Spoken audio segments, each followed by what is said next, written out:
Coach Mangini talking Niners and Saints. Let's pick up this great game in the fourth quarter. It was a tight one throughout. Drew Brees finds Michael Thomas, 21-yard touchdown, one of his 11 catches on the day. Thomas is on pace for a record 149 catches this season. All right, just under a minute left in the fourth. Brees tosses his fifth touchdown of the day, this one to Traquan Smith. Saints go up 46-45. San Francisco, one more chance, and they would not waste it. 4th and 2. How about the call? Jimmy G to George Kittle for a 39-yard catch and run, while Marcus Williams is grabbing at his face mask. Kittle wills his way, would not stop. That would set up Robbie Gould for the game-winning 30-yard field goal, and he nails it as the clock expires. The San Francisco 49ers beat the Saints 48-46. They now sit alone atop the NFC at 11-2. All right, Coach, did San Fran prove they are the best team in the conference with this win? You know, going into this game, I didn't know what to expect. I certainly didn't expect it to be as high scoring as it was. I thought, if anything, we were going to get to learn a little bit more about San Francisco's defense and how much that defensive line could affect a guy like Drew Brees. But that's not what we got. And every time or every game, you're going to have to find different ways to win it. It happened. San Francisco found a completely different way to win this game than I thought it was going to go. And I liked that aspect of it, but still really disappointed with. So I think that's really interesting, because I have taken their defense at this point. I feel like their defense is something of a known quantity. Now, I understand they didn't play like it yesterday in New Orleans, but I feel like this defense, particularly that defensive front, I know you got questions about the back end, and those reared their head yesterday.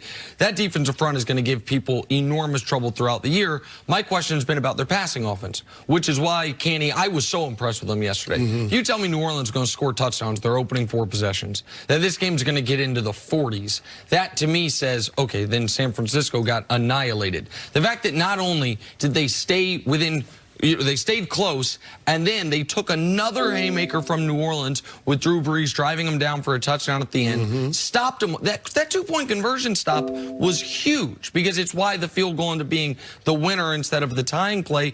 And that 4th and 2, let's keep in mind, Kyle Shanahan called timeout. He had a look. The clock was winding down. Called timeout, a timeout that they could have potentially needed to get into a better look. And then the best player on their offense, George Kittle, makes the biggest play of the game. I was wildly impressed by San Francisco. They whooped Green Bay. They played Baltimore damn near to a draw all the way on the East Coast in a rainstorm.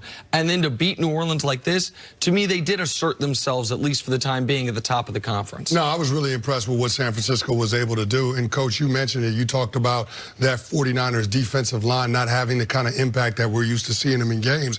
I think a lot of that can be attributed to Sean Payton's game plan going into this matchup. He wanted to get the ball out of Drew Brees' hands quickly, and you saw that. And the times where you did have the deeper drops, they blocked it up and you had 2-man routes. So I think it was a situation where they were giving them the ultimate compliment by paying them that respect and trying to avoid those guys wrecking the game. But overall, yeah, Jimmy Garoppolo, what he was able to do, less than a minute to go on the clock, the fact that he was able to engineer that 7-play drive, 63 yards with the 39-yard completion to George Kittle on that 4th and 2, that was impressive. I mean, the fact that he had that kind of signature moment, I think that's what we've been waiting on all year, because the biggest reason why we haven't trusted the 49ers as contenders is because you don't know what to expect from your quarterback in the biggest situations when he's got somebody like Drew Brees on the other sideline. Yeah, and with Jimmy Garoppolo, he's a make-something-happen quarterback. And what I mean by that is he's either going to make something happen for you or for the other team. Somebody's band is going to play. Somebody's band is going to play. And he's done a better job, I feel, of reeling that in. The 11 interceptions that he has on the season, that to me is still a concern. And you see it every game where he'll take some chances. He'll try to push the ball into some spots where you're thinking, you don't need to do this. You don't need to take this chance at this point. But for him to be able to duel with Drew Brees the way that he did in that environment with that type of noise, it is impressive, and it is another step in his growth. And here's why the NFL is so great, because every single moment matters. And we talked about it a few weeks ago. I'm going to bring it up again today, and then I won't bring it up again for 3 more weeks until it's really going to matter. The Niners failing to get the tie against Seattle that they had in hand. The game's over. Seattle's got no timeouts left. If they want to take the tie, they can. Had they done that, they're the 1 seed right now, locked up. 2 clear of New Orleans, 2 clear of Green Bay, 2 clear of Seattle with 3 to play. It's over. They didn't. And now, as great as they've played the last few weeks, they will go to Seattle in Week 17, where if they lose that game, they will be the 5 seed. Like Seattle and San Francisco both will be huge favorites each of the next 2 weeks. It's going to be 13-2 against 12-3.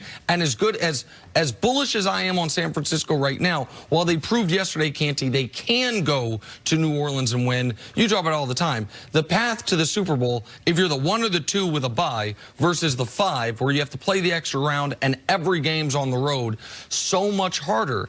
And so Kyle Shanahan, if Mike Tomlin weren't running away from it, would get Coach of the Year votes. But that one decision could be the biggest decision individually any coach makes all season. We'll see if they're able to overcome it. You love those decisions, those bullish decisions. That's what you love about John Harbaugh. You love any coach that's going to say, I don't need a tie. No. I love coaches that understand time, score, situation, and the world in which they're in. And the world the Niners were in that game was they were playing a team they were 2 games clear of in the division, that a tie for them was as good as a win. And so I love coaches that understand that part, and Kyle Shanahan has proven that in his career. He does. That one, if they can't beat Seattle in Week 17, which is a hell of an ask, even for a great team, going to Seattle in Week 17, then they're going to be one of the most overqualified 5 seeds at 13-3 we've ever seen. Yeah, it's hard, though, as a coach, and especially a younger head coach, to go ahead and take that tie, because the guys want to feel like you believe in them. The guys want to feel that you're willing to take chances. And look, what you're saying is absolutely right, but I understand the pressure that he was under and probably the mentality he had when he made that decision. All right, let's take a break. Coach, stick around. Coming up, were Russell Wilson and the Seahawks exposed last night? Asking for a friend. Next on First Things First. Jen, if the Niners win their next